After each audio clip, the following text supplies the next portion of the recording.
What does 2026 hold for the real estate market?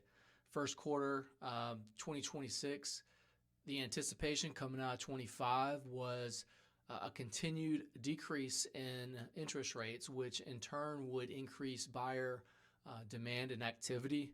The start of 2025, interest rates were starting off around 7%, starting off in 2026 around 6%, but then things took a little bit of a turn. My name is Jeremy Russell, broker in charge at Remax Reach. Just to kind of give you an idea of my background, I've been in the industry since 2007.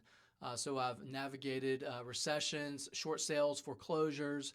I started my first brokerage, Remax Reach, in 2018, and my second brokerage in 2021, covering the Greenville, South Carolina market and Spartanburg, South Carolina market.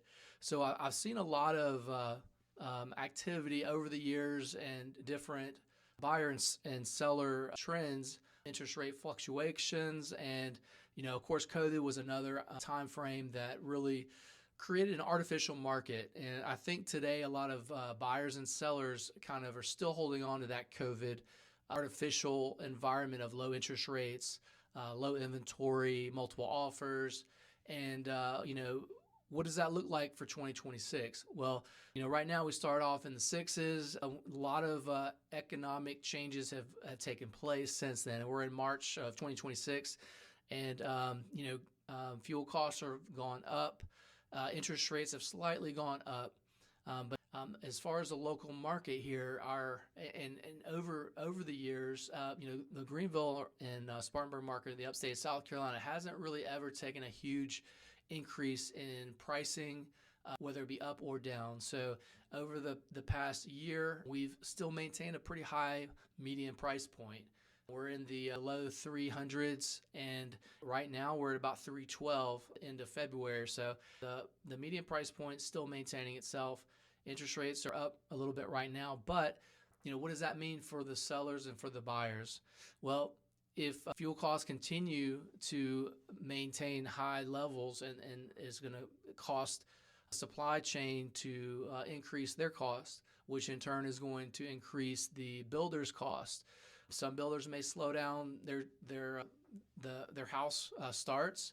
If they do that, that's going to, of course, affect the inventory levels. If I was a buyer, I would probably go ahead and try to buy now. Interest rates are still pretty low. We're never going to see that artificial interest rates that we saw during COVID. So if you're waiting for that, that's not going to happen. But the great news about it is with buyers buying now, you're going to actually get equity out of the house as it slowly increases with time. So if you're able to get that now, you have more options and you can negotiate some things that you couldn't have negotiated during COVID. So, pre-COVID, buyers would ask for closing costs. Buyers would ask for a home warranty.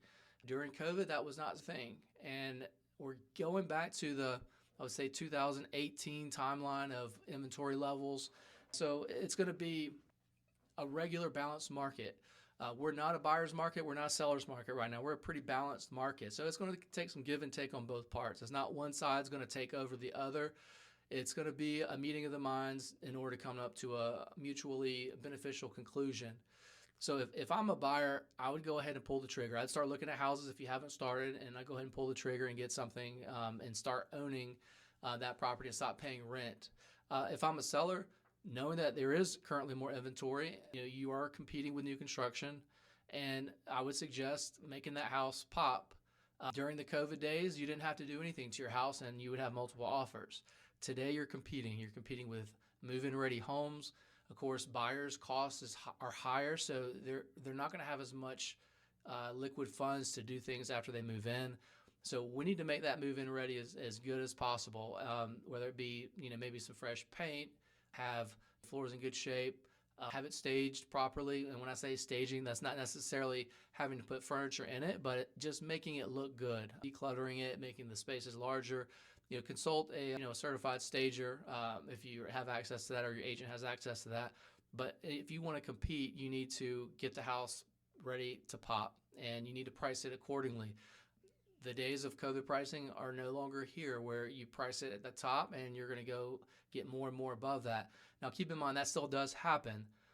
but the more substitutes the house has, it can stay on the market longer, and buyers aren't taking that first house and putting it under contract. So for example, days on market is longer right now. We're about 28% more inventory than we've had the same time last year. What that means is, buyer will look at your house and they'll sleep on it and go look at 10 more houses. But if there are not many substitutes, if it's a unique property, houses with acreage, houses on premium lots or premium locations, those tend to get locked up quicker. But the houses that there's a new construction neighborhood right next door with similar houses, you're going to have to get really competitive and get strategic on how you can compete with those builders who are offering incentives and closing costs and things like that. 2025, we had overall a slower spring and summer atmosphere. Going into the fourth quarter and the first, we saw some quick momentum. Now, because of the economic events happening right now, there's a lot of buyer uncertainty, which you're still going to have the people that are moving because they have to move. It's the relocations, the job changes, the divorces, the marriages, the growth of the family, etc. We're still going to have that activity, and we always will have that activity. So there are going to be people moving. There's going to be people buying and selling. But as far as your local to local moves and things like that, I still feel the interest rates are at a very good position now. There's no telling where they'll be in the future or what the kind of demand will be in the future. So if you're able to buy now, I would go ahead and pull the trigger on that. As far as the days on market right now for a seller, average as a market is about 71 days on market. It's about 14% higher than this time last year. So when I say 71 days on market as a market, that's a big number. That's a lot of houses. So you may think 71 days is not much, but that's over thousands and thousands of houses have sold. So keep that in mind when you're pricing it. Our biggest segment recently that's transacted with the most increase as far as the price point sector is the $750,000 to $1 million range. There was a 24% increase in that price range selling. So it's probably because there's no interest rates involved with that as much interest rates, or they're not as tied to how those go. But the main thing for sellers is price it right, make it pop, put your best foot forward. Don't wait for a reaction to the activity. If it's taking a little bit longer, that's okay, because that's just the way the market is. As far as buyers go, I would ensure you're pre-approved, but don't wait too long. Don't wait for that perfect storm of an interest rate and the perfect house. I would go ahead and buy the house now sooner than later, start gaining equity, because as the typical equity increases over the years, that's an asset for you. That's not something you're going to get if you continue to rent, or if you're currently in a home looking to buy another home. You want to get what you want now without the competition. If things do change and inventory gets smaller, there's going to be more people going for the same piece of the pie. So it's going to be tougher. You're going to pay more. And at that time, maybe interest rates may be higher.